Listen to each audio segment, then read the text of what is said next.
Fierce fighting is underway across Sudan. Clashes between the army and a paramilitary group called the Rapid Support Forces continued into their third day today. 97 civilians are reported to have been killed.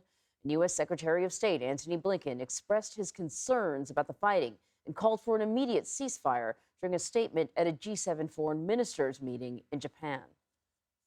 There is a shared deep concern about the fighting, the violence that's going on in Sudan, the threat that that poses to civilians, that it poses to the Sudanese nation, and potentially poses even to the region.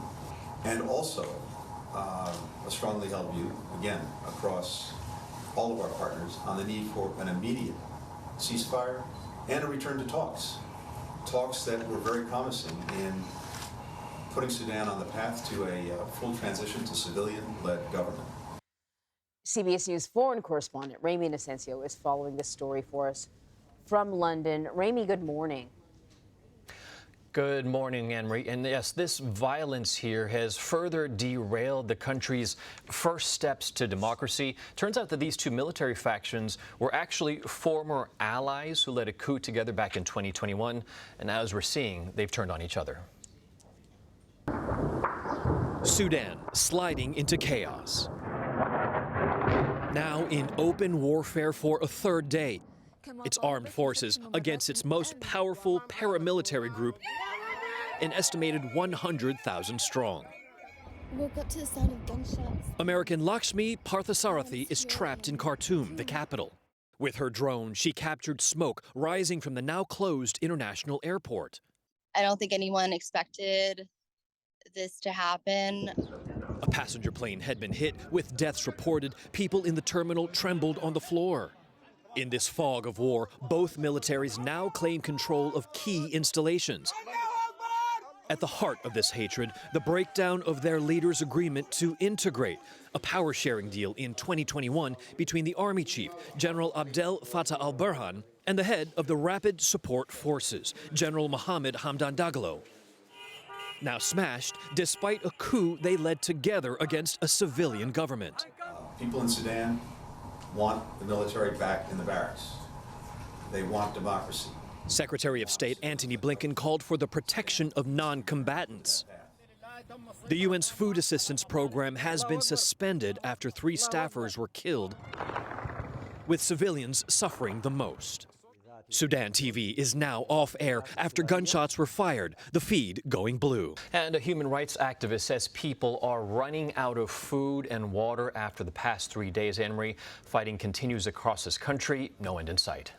Ramy, this is absolutely terrible, and I have to admit that it was really only this morning that I started to learn more about the situation there. What is it like on the ground?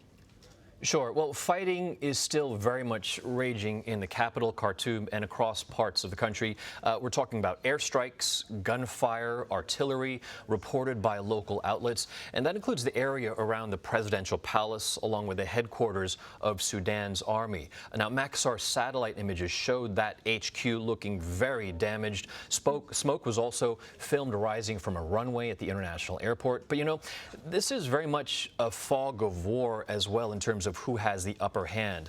The RSF, the Rapid Support Forces, have been posting many clips on social media of their men claiming, at least, that they've taken control of various infrastructure across the country. A base south of Khartoum, up in the north near Egypt, and to the west in Darfur, men chanting Allahu Akbar, God is great, and wielding guns or rifles. And they've also claimed they've raided the home of Sudan's army chief, General al-Burhan. But the caveat here is the army denies that much of this has happened. And a Sudan analyst speaking with our partner at the BBC says the army may have the upper hand now. All this to say, very much an informational war as it is a military one. And just really quickly, can we talk about the Rapid Support Forces, who they are, and why is this violence breaking out now? Sure. The RSF goes back for a couple decades here. It evolved from violent militias that fought for Sudan's government in the 2000s. This was against rebels in Darfur in the west. An estimated 300,000 people died there. But then fast forward about 20 years later, and the RSF has since aligned itself with Sudan's army. That was in order to overthrow the country's dictator, Omar al-Bashir. That was in 2019. At that point, they agreed to this kind of joint civilian military government, but then they changed their mind. They overthrew the civilian wing of that government.